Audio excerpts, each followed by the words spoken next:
بسم اللہ الرحمن الرحیم، السلام علیکم احباب۔ ایک مرتبہ ایک عالم صاحب بیمار پڑ گئے اور انہیں بغیر علاج ان کو ہسپتال میں داخل کرایا گیا۔ اب ہسپتال میں جس خاتون ڈاکٹر کو ان کے علاج پر مامور کیا گیا وہ ان کو علم و تقوی اور حسن و اخلاق کی بنا پر ان کی بہت زیادہ تکریم کرتی تھیں اور ان کی خدمت کو اپنے لیے باعث شرف و افتخار سمجھتی تھی، اور حضرت کے مشاہدے میں یہ بات آئی کہ خاتون ڈاکٹر اکثر و بیشتر مغربی لباس زیب تن کیا ہوتا ہے جو اسلامی تعلیمات کے تقاضوں پر پورا نہیں اترتا، خصوصاً شارٹ سکرٹ کی وجہ سے ٹانگیں برہنہ رہتی تھیں۔ حضرت چاہتے تھے کہ اس خاتون کو اس لباس سے منع کرے، لیکن مناسب وقت اور مناسب انداز میں۔ تو ایک دن وہ خاتون ڈاکٹر بازار جا رہی تھی کہ انہوں نے حضرت صاحب سے پوچھا کہ آپ کو کسی چیز کی ضرورت ہو تو بتائیے تاکہ میں آپ کے لیے لیتی ہوں۔ حضرت نے فرمایا، بیٹی بکرے کی ایک سالم ران لیتے آنا، لیکن اس شرط پر کہ کسی تھیلے یا شاپنگ بیگ میں ڈال کر نہیں بلکہ سرعام ہاتھ میں تھام کر۔ ڈاکٹر صاحبہ حیران ہوئی اور کہنے لگی کہ حضرت میں بکرے کی سالم ران تو لیتی آؤں گی مگر اس طرح نہیں جس طرح آپ فرما رہی ہیں۔ تو حضرت نے پوچھا کہ کیوں بیٹی؟ وہ کہنے لگی کہ بغیر کسی تھیلے کے ران تھامے دیکھ کر لوگ میرا مذاق اڑائیں گے اور یہ میرے لیے ناقابل برداشت ہے۔ تو حضرت نے موقع غنیمت جان کر فرمانے لگے کہ بیٹی مسلمان خاتون کی ران بکرے کی ران سے کہیں زیادہ چھپانے کے لائق ہے۔ اتنے شفیق اور پر اثر انداز میں نصیحت سن کر ڈاکٹر صاحبہ کی آنکھیں پر نم ہو گئیں۔ انہوں نے اس عالم صاحب کو گواہ بنا کر اللہ تعالیٰ سے توبہ کی اور مستقبل میں کبھی بھی غیر شرعی اور مغربی لباس نہ پہننے کا عہد کیا۔ ناظرین، سچ ہے کہ نصیحت اگر مناسب وقت و انداز میں کی جائے تو پر اثر انداز ہوتی ہے۔ اب اس طرح ایک اور واقعہ ہے کہ ترکستان کا بادشاہ لمبی عمر کا خواہاں تھا، وہ مرنا نہیں چاہتا تھا۔ اس کے طبیبوں نے بتایا کہ ہندوستان کی سرزمین پر چند ایسی جڑی بوٹیاں پیدا ہوتی ہیں جن میں آب حیات کی تاثیر ہے۔ آپ اگر وہ جڑی بوٹیاں منگوا لیں تو ہم آپ کو ایک ایسی دوا بنا دیں گے کہ جس کے کھانے کے بعد آپ جب تک چاہیں گے زندہ رہیں گے۔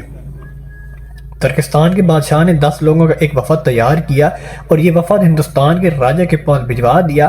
اب اس وفد میں ترکستان کے طبیب بھی شامل تھے اور بادشاہ کے انتہائی قریبی مشیر بھی۔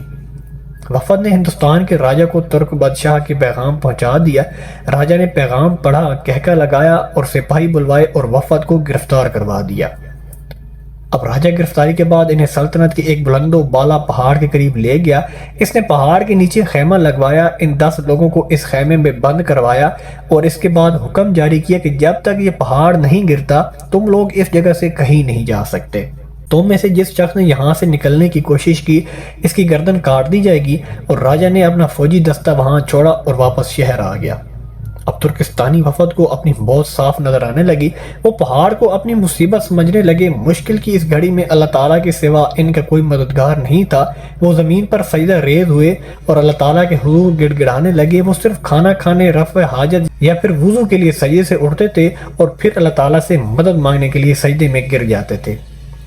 تو نبی کریم صلی اللہ علیہ وآلہ وسلم ارشاد فرماتے ہیں کہ اگر تم خدا کی معرفت حاصل کر لو تو تمہاری دعائیں پہاڑوں کو بھی اپنی جگہ سے ہٹا دیں گی۔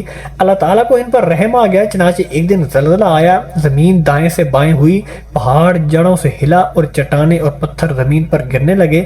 ان 10 لوگوں اور سپاہیوں نے بھاگ کر جان بچائی۔ راجہ کے سپاہی ان 10 لوگوں کو لے کر دربار میں حاضر ہو گئے۔